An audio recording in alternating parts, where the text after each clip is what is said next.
Hello, I'm Craig McLean and welcome to episode 34 of the MK1 Escort RS 2000 reassembly. This episode is going to be all about final little finishing touch jobs. I've got the rev counter to get working, which I'll show you how I've managed to get round, and a link to David Green's video that'll help you do that yourself if it's something you're looking to do. Various other little finishing off bits and bobs, and another and better drive out with some better footage. Not really much further afield, but much better footage thanks to my best mate Anthony using his GoPro, which you'll see later in the video. So we'll get on and we'll get some of them little jobs done now, and then at the end of the video I'll let you see the car in motion again. Right guys, it's time to start looking at getting the original rev counter working with the omex 710 series ECU. Now this is the cable here that provides the power for, or the pulse rather, for your rev counter. It simply slides through, but it uses a pulse, I'm told, to tell the rev counter to operate. So basically, the cable, the ECU, comes with a cable that is marked up as rev counter or tacho, and apparently the voltage that supplies is just not adequate to run a classic rev counter. So a lot of people state that it can't be done. You can't run your original rev counter from a modern ECU. Now David Green, I'll put a link in the description of his video. I definitely recommend you go and watch that. He's put together a fantastic video explaining exactly how you do it, and he swears that it works. Now he did say he got the information many years ago from Turbo Sport Forum, and a lot of people, when I went on that thread, because he sent me the thread, all stated that they tried it and it did work. So I'm fairly confident it will work. So let me just go under the bonnet and I'll show you exactly how this method works. So in my hand here is the plug for the coil pack. Now you'll see the middle cable on that plug is red. And you'll also see that I've ran a 2-core cable up to this plug, black and red. Now what I'm told that you do is you simply, at this point somewhere here, you chop that red and you link the one cable into the cable that comes from the plug, and the other cable into the other end of the cable that you've cut. So basically you're putting these 2 cores in the middle of that red cable, so that when you go to the other end of the cable, which is now run up to where the clocks will be mounted, you basically have 2 cables that are in between the ECU feed, which is what comes in on this red, because I'm told it's a plus 12 volt feed from the ECU, comes up here straight into the middle connection of that plug. But now if we chop it and run this cable in here, it'll come along here, back down the red one, back up on the black and to the plug. And at the other end, this is what you do.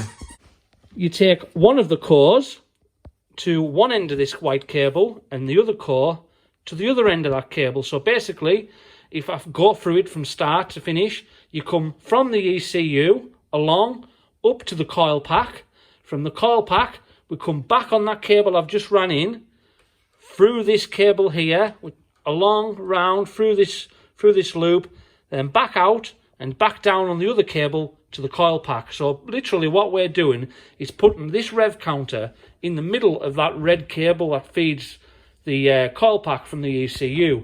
So this little loop here is just going within that red cable you're seeing on the coil pack plug. So I've ran the cable in and I'm going to connect it up both ends, and fingers crossed that that method will work out quite nicely. But I'm confident it will, because like I say, David Green's video is really informative. So yeah, definitely go and give that video a look at. Like I say, I'll leave a link in the description, and he's got diagrams and everything that explain it in better depth. But we'll go and we'll give it a go. We'll get it connected up and let's see if it works. Right, I've now tied that cable underneath the throttle bodies there into the coil. I've soldered it at both ends, heat shrunk it, made it look nice and neat, so you know it doesn't really look like it's been altered as best I can. So I'm now going to attempt to fire it up, got the battery connected, and see if the gauges work, in particular the rev counter. Right, you'll have to excuse the poorly fitted clocks. The reason I've got them hanging out is so I can check for leaks on that old pressure pipe. So let's see if she'll start. Helps if it's not in gear.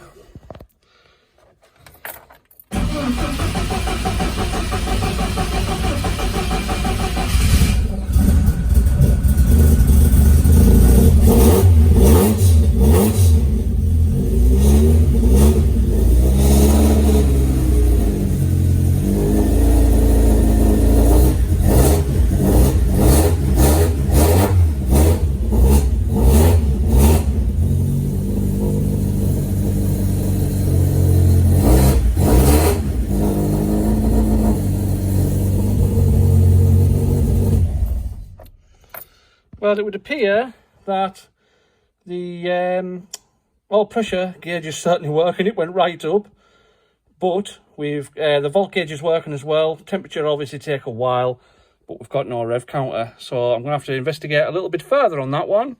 Right, I think the reason why the rev counter wasn't working was because I had the cable the wrong way around.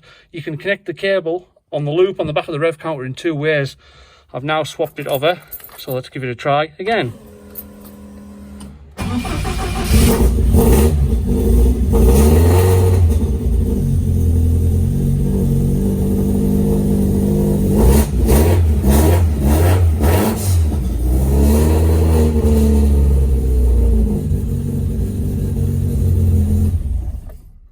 Great success! Well guys, there you go. Just a little bit of proof that you can make a classic rev counter work with a modern ECU, because as David said on his video, there's a lot of people out there that think you have to put modern internals inside the clock to make it work. And the video he puts together is really good. And on something else I must mention, if you do want to do this, I would definitely go and have a look at David's video, because he also explains how you do the Mark II as well. It's a bit different for the Mark II, but the video that he's put out, like I say, I'm going to put a link to it in the description, but it explains how you do Mark 1 and Mark 2. So if anyone is looking to do what we've just done here, definitely go and have a look at David Green's video. Again, massive thanks to David for sharing that information with us all. So all I need to do now is secure that clock back into the dash after I've plugged in the speedo cable, neatened up the cables behind a tiny little bit. And then I think I'm going to try and take it for a bit of a drive if I get a dry day this coming weekend. And then I can hopefully see the temperature gauge rise, all going well, and just see how things work, see how far the speedo is out. Because what you've got to remember is this is a 5-speed. I think it originally came from a Sierra. It's got a different final drive, so there's a very, very good chance that the speedometer is going to be a little bit out. If it's within 5 miles an hour or so, I'll live with it, but any more than that, I might have to see about getting that recalibrated, but we'll keep our fingers crossed. Anyways, let's move on to something else. Right, I owe a certain person a very, very, very big thank you. These are the armrests I've been looking for quite a long time to go on the rear panels. I couldn't find them anywhere, and I got a message from Tony Nicholson, who's a Scotsman living in New Zealand, and he says, I've got a set, I'll send you them. And he wouldn't even take any money. I offered to pay for, at least pay for the carriage. He wouldn't even take any money, and I'm blown away by that kind of generosity. I really am, because I've heard other YouTubers saying about, you know, some of the viewers being very, very, very generous, but you just don't expect the same thing to happen to yourself. And I've got to admit, I'm blown away by the generosity of the viewers that I've found when I've been doing these videos. I really am. A massive thank you to everybody who's helped me through the build. You all know you are. I wouldn't like to try and remember everyone's name because there's been that many. Some people more than once, but I appreciate every single one of you's help. I really, really do. Now, these aren't in bad condition at all.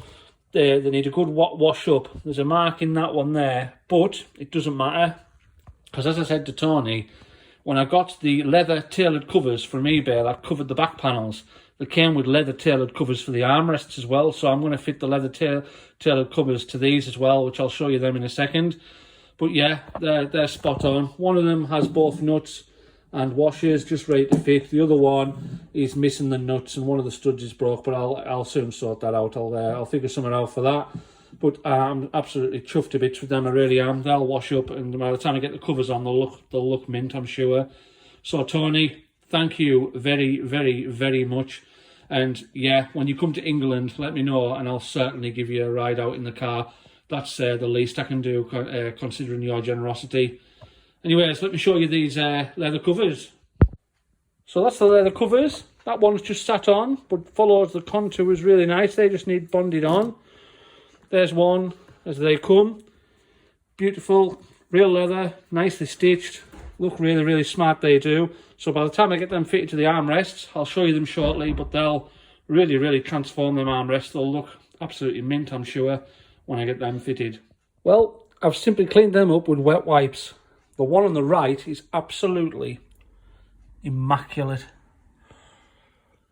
The one on the left, just them two little dings, but as I say, it doesn't matter because these covers are going on next using spray glue.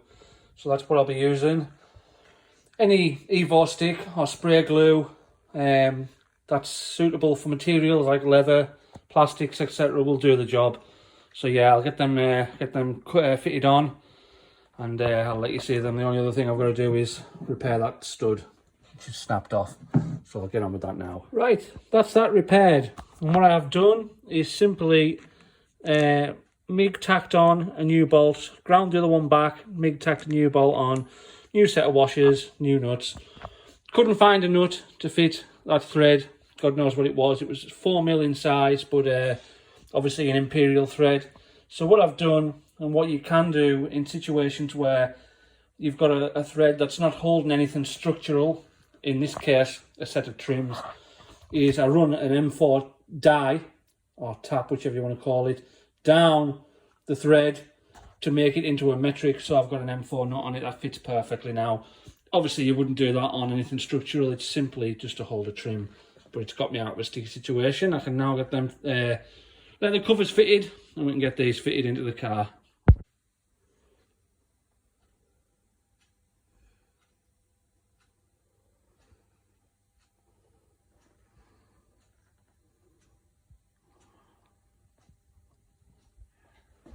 Really pleased with them.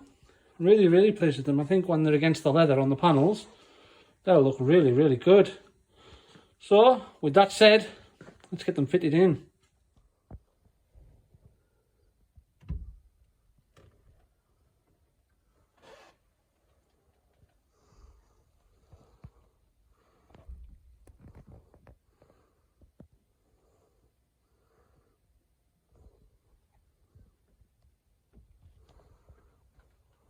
The smallest things can make such a biggest difference. Really, really pleased with that. It's just made a nice, real nice improvement that to them rear panels. I thought they looked fine without them, but with them it looks even better. That's absolutely fantastic, really is. And again, an absolute huge thank you to Tony for these. Massively, massively appreciated, Tony. And that's our clocks now fitted in properly. Speedo cable connected. Check them all as much as I can without going for a run. We'll know more when we go for a drive very shortly. I'm hoping to get out in the next couple of days if it stays dry. But that there just happens to be one of the last jobs complete. Now I know a project is never complete. Everyone who's restored a car knows it's never ever complete. You always make changes. I've got a couple of changes I want to make already, to be honest. The main one being the front seats. They're nice, I love them, I love fishnet Recaros, but the interior is pretty much as it would have left the factory. The outside, other than a bigger set of wheels, is almost like it would have left the factory. There's not many changes. The biggest changes is under the bonnet. But I want to make the inside completely factory. I want to put the proper roll top beater cloth front seats in to match the back ones, so that they all tie in nicely together. So that would be something I'm looking to do in future. And I mean, this bolster here has lost a bit of shape. I do have a different bolster, and the only reason I haven't done it is because I'm not looking at leaving them in for a hell of a long time. I'll maybe only have them in for the first year or so, and hopefully I'll find a set of decent beater cloth roll tops to either restore or just bolt right in if I can get a decent set, and a nice set. So yeah, that's well, just over 6 year work, I think. It started in 2014. So yeah, that would be, yeah, it's almost 6 year rather.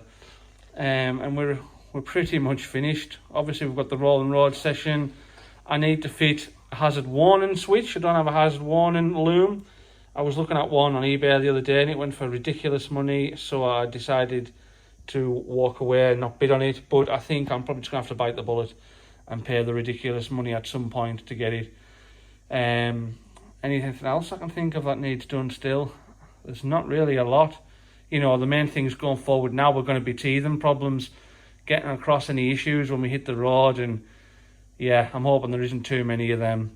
But yeah, we're pretty much almost complete. Now you'll remember in the last video I put a little caption in the bottom to say that the passenger side headlight, the dip and main beam were mixed up. And what I meant by that was, when it was in dip beam, the passenger side headlight was higher than when it was in main beam. It's supposed to be the other way around. The driver's side was correct. It was low on dip beam and high on main beam. Passenger was high on dip beam and low on main beam. It was the wrong way around. That's actually a lot easier to sort out than you think. Somewhere along the line there's a connection got mixed up.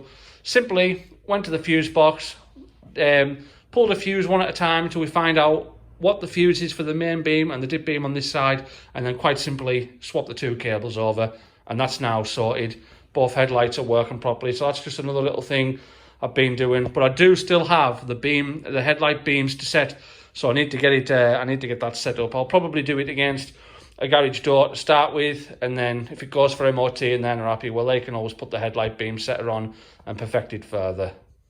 Now, when I went to pick the clocks up of Barry Rankin, when I went to Moffat the other week, he said to me, my mate keeps saying, get rid of that sticker on that cam cover. There was a white barcode sticker here.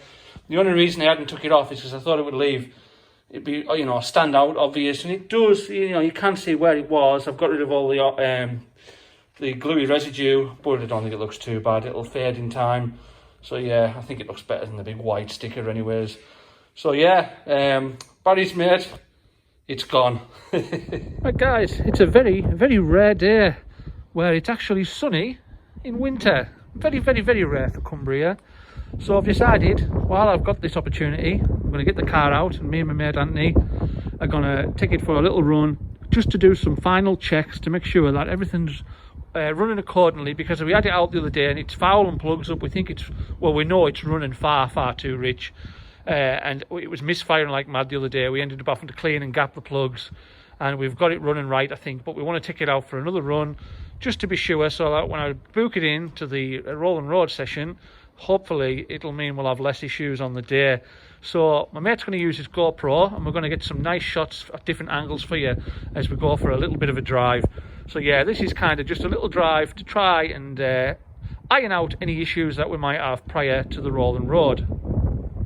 So here we go, a little bit of footage from a few different angles.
that's it for another episode.